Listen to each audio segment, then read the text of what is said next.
Bonjour, bienvenue dans la série sur la physique des particules. Nous continuons la démonstration du lemme de Schur. Pour le point 2, supposons maintenant que V est une représentation irréductible complexe, pas réelle, et que phi de V vers V est un morphisme de V dans lui-même. Cela signifie que phi de pi de A est égal à pi de phi A. Pardon, pi A, excusez-moi, pi A de phi. Pour tout A appartenant au groupe. C'est-à-dire que phi commute avec toutes les représentations de ce type. Puisque nous sommes dans un champ algébrique complet, d'où l'importance d'une représentation complexe, phi doit avoir au moins une valeur propre, lambda, qui appartient au complexe. Alors, soit U, l'espace propre de phi, qui est associé à cette valeur propre. Et U est alors un vecteur U qui appartient à U. Alors, pour tout A appartenant à G, on n'aura que phi de pi A U est égal à pi A phi U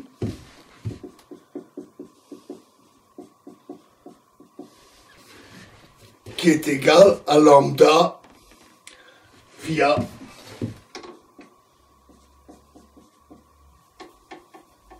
pi A de U.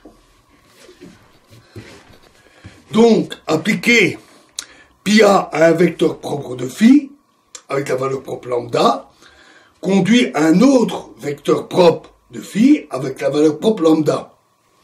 C'est-à-dire que U est invariant.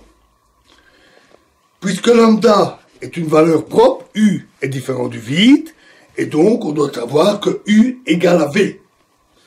Mais cela signifie que phi de V égale lambda V,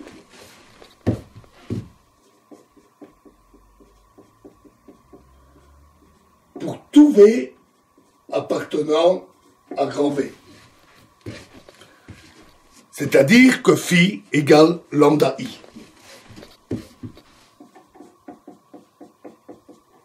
Ce qui démontre le point 2.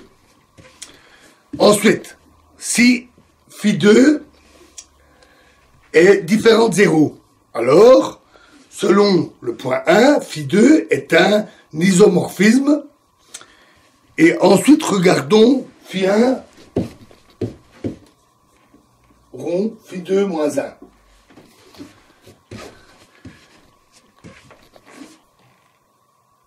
Comme cela se vérifie aisément, la composition de deux morphismes est un morphisme.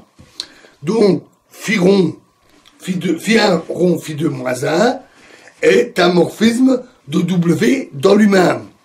Et donc, selon le point 2, c'est égal à lambda I, c'est-à-dire que phi 1 égale lambda phi 2. C'est QFD. On a démontré la totalité du lemme de Schur. Nous savons, donc passons maintenant aux comparaisons entre les algèbres de groupe, entre les représentations de groupe et les représentations d'algèbre.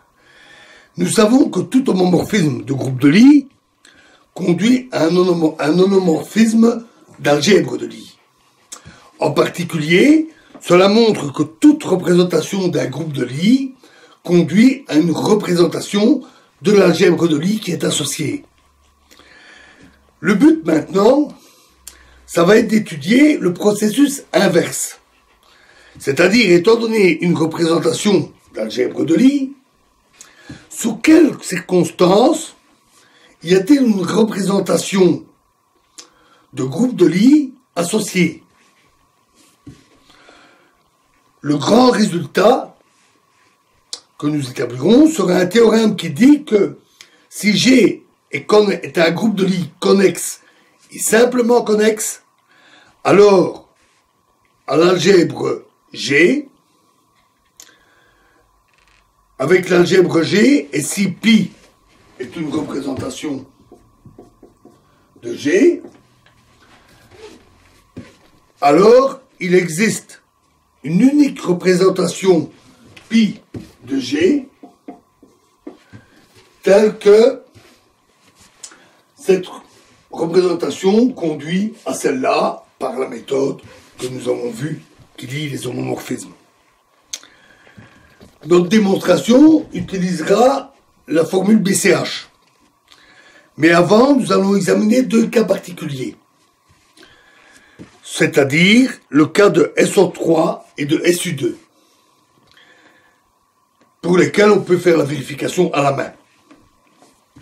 Nous avons montré que toute représentation complexe, irréductible de l'algèbre SU2 est équivalente à une des représentations PM que nous avions vues.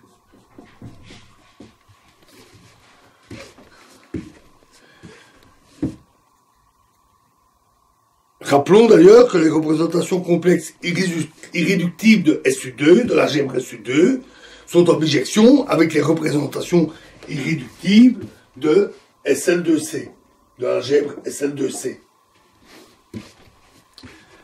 Chacune des représentations PM de SU2 ont été construites à partir de la représentation correspondante PM du groupe SU2. Donc nous voyons par calcul de force brute que toute représentation complexe irréductible de l'algèbre SU2 vient réellement d'une représentation du groupe SU2. Donc là, on voit la correspondance directement parce qu'on l'a déjà calculé. C'est consistant avec le fait que le groupe SU2 est simplement connexe. Considérons maintenant la situation de SO3, qui, lui, n'est pas simplement connexe. Les algèbres de Lie SU2 et SO3 sont isomorphes. En particulier, si nous prenons la base de SU2, E1 égale 1 demi, I0 moins I, E1, E2 égale 0, 1, moins 1, 0, et E3 égale à 0, I, 0. Et si nous prenons pour l'algèbre SO3 la base F1 égale à 0, 0, 0, 0, moins 1, 0, 1, 0, F2 égale 0, 0, 1, 0, 0, 0, moins 1, 0, 0, et F3, 0, moins 1, 0, 0, 1, 0, 0, 0, 0, 0.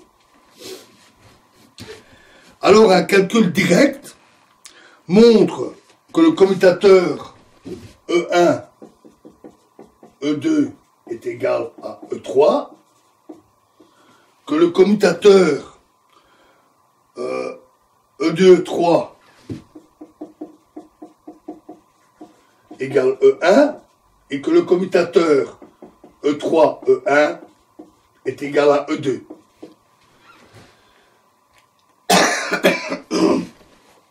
Et qu'on a la même chose en remplaçant ici tous les E par les F. Donc, l'application phi de l'algèbre SO3 avec l'algèbre SU2 qui envoie les FI sur les EI est un isomorphisme d'algèbre de Lie. Et armé de cela, nous continuerons dans la prochaine vidéo. Je vous remercie.